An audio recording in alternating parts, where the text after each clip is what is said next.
दोस्तों, आज की कहानी है पत्नी के मायके जाने के बाद पति ने गैर औरत के साथ बुझाई अपनी प्यास। कहानी पसंद आए तो वीडियो को लाइक और सब्सक्राइब जरूर करना। कपड़े सुखाते सुखाते सरोज ने एक नज़र सामने वाले घर की छत पर भी डाली। उस घर में भी अक्सर उसी वक्त कपड़े सुखाए जाते थे। हालांकि उस घर में रहने वाली महिला से सरोज की अधिक जान पहचान थी, फिर भी कपड़े सुखाते सुखाते रोजाना होने वाले वार्तालाप से ही आपसी सुख दुख की बातें हो जाती थी। बातों ही बातों में सरोज को पता चला कि उस महिला का नाम प्रिया है और उसके पति का नाम प्रकाश। प्रकाश जी एक बैंक ऑफिसर थे तथा घर के पास ही एक बैंक में कार्यरत थे।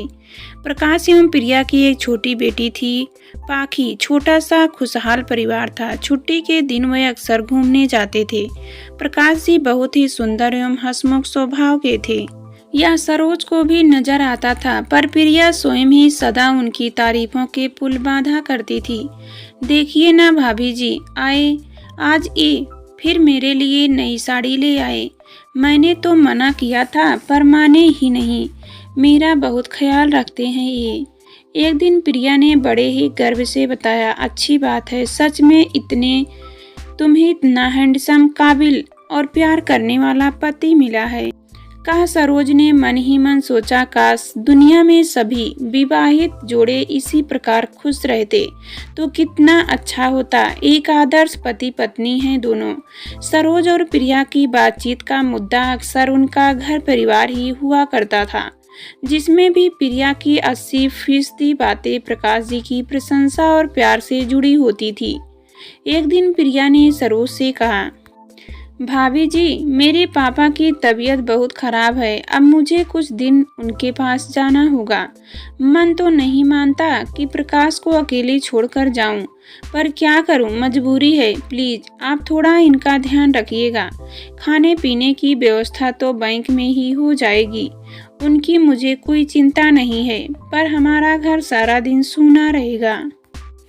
आप आते जाते एक नज़र इधर भी डाल लिया करना, ठीक है? तुम बेफिक्र होकर जाओ, सरोज ने कहा। और फिर प्रिया के जाने के बाद वह एक पड़ोसिन की जिम्मेदारी निभाते हुए आते जाते एक नज़र उनके घर पर भी डाल लेती थी। इन दिनों प्रकाश जी को बैंक में वर्कलोड ज़्यादा था, इसलिए वे काम में काफ़ी व्यस्त रहते थे। सरोज से उनकी मुलाकात नहीं हो पाती थी। प्रिया को गए 15 दिन से ऊपर हो गए थे, परंतु वह अभी तक लौटी नहीं थी। प्रकाश जी भी दिखाई नहीं देते थे।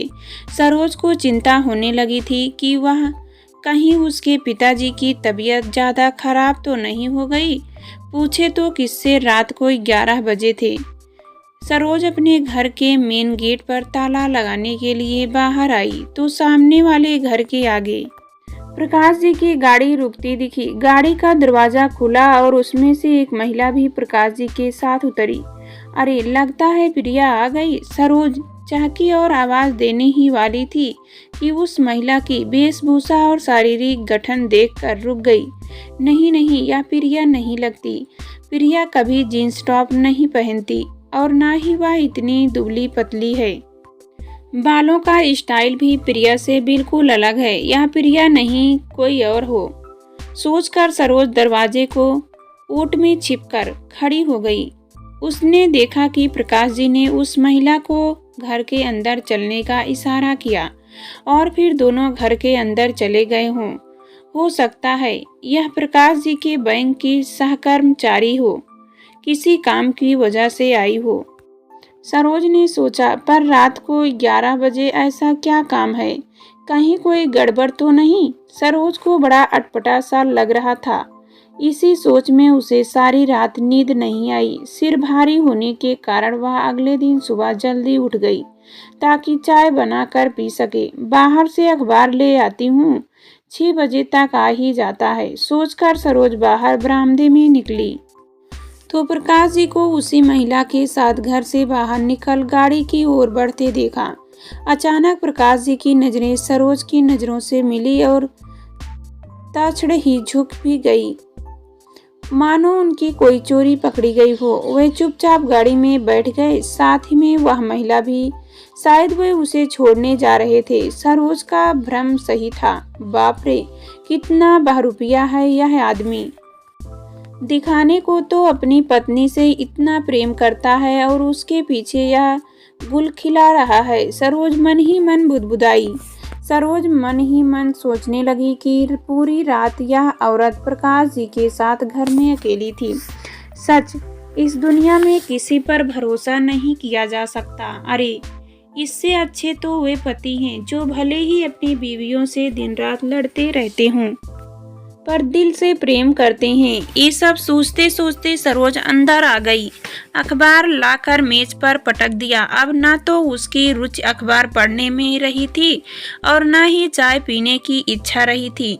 वह चादर ओढ़कर पलंग पर लेट गई और फिर प्रिया के बारे में सोचने लगी।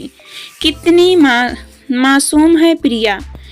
बेचारी जाते जाते भी अपने पति की चिंता कर रही थी कि इतने दिन अकेले कैसे रहेंगे।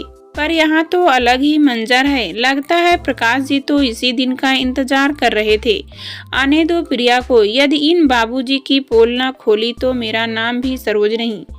जब प्रिया इन्हें आड़े हाथों लेगी तब पता चलेगा बच्चों को। सारी मौज मस्ती भूल जाएंगे जनाब। ऐसे पतियों को तो सबक सिखाना ही चाहिए। पत्नियों की तो जरा सी भी गलती नहीं इन्हें बर्दाश्त नहीं होती, स्वयं चाहे कुछ भी करे। अरे वाह, यह भी कोई बात हुई मर्द जात की। यह तो सरासर अन्याय है पत्नियों के साथ। यह विश्वासघात है। उन्हें इसका फल मिलना ही चाहिए।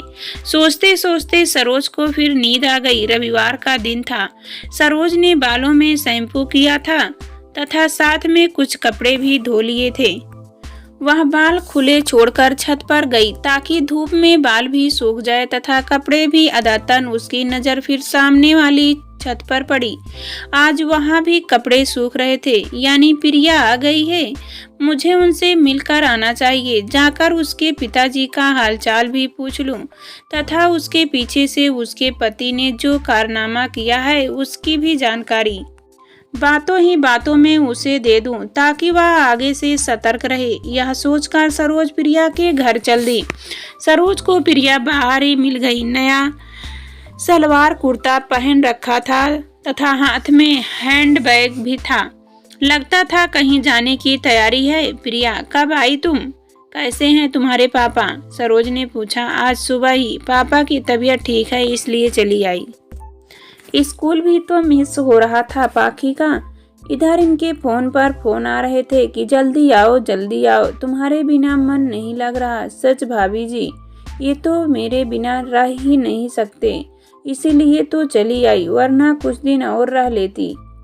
तभी प्रकाश जी भी आ गए। पाखी उनकी गोद में थी और प्रकाश जी उसे बार बार चूम रहे थे। पाखी भी पापा पापा कहकर उनसे लिपट रही थी। हेलो पाखी, कैसी हो? जानती हो मैंने तुम्हें बहुत मिस किया। सरोज ने प्रकाश जी की ओर देखते हुए पाखी से कहा तो प्रकाश जी ने नजरें झुका ली और फिर संकोचवश नजरें उठाकर सरोज की ओर देखा, मानो अपना अपराध स्वीकार कर रहे हों। अरे प्रिया, तुम्हारे प्रकाश जी तो तुम्हारे दीवाने हैं। तुम्हारे बिना ऐसे हो गए थे जैसे प्राण बिना तन। एक दिन तो मुझसे कहने लगे, भाभी जी जब बैंक से घर आता हूँ तो सुना सुना घर काटने को दौड़ता है। सच, पत्नी बच्चे के बिना घर नहीं लगता। प्रिया के चेहरे पर मुस्कुराहट दौड़ गई। उसने शर्मा कर प्रकाश जी की ओर देखा। सरोज फिर बोली, अरे मैंने भी बेवक्त तुम लोगों को किन बातों में उलझा दिया। शायद तुम लोग कहीं जा रहे हो।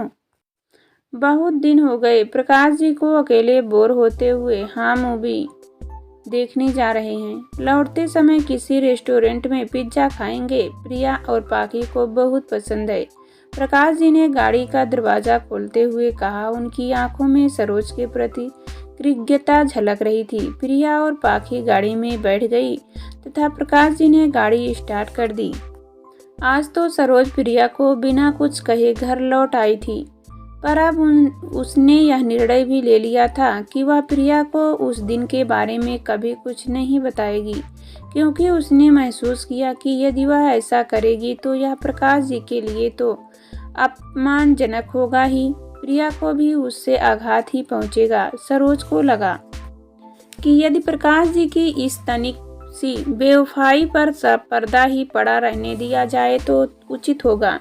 इस तरह कम से कम पति पत्नी में प्यार भ्रम बना रहने से एक खुशहाल परिवार तो आबाद रहेगा और शायद भविष्य में प्रकाश जी को भी अपनी भूल व नादानी समझ आ जाए और वे फिर कभी ऐसा न करे, क्योंकि कई बार अपराधी को दंड देने के बजाय माफ करना ज्यादा लाभकारी सिद्ध होता है।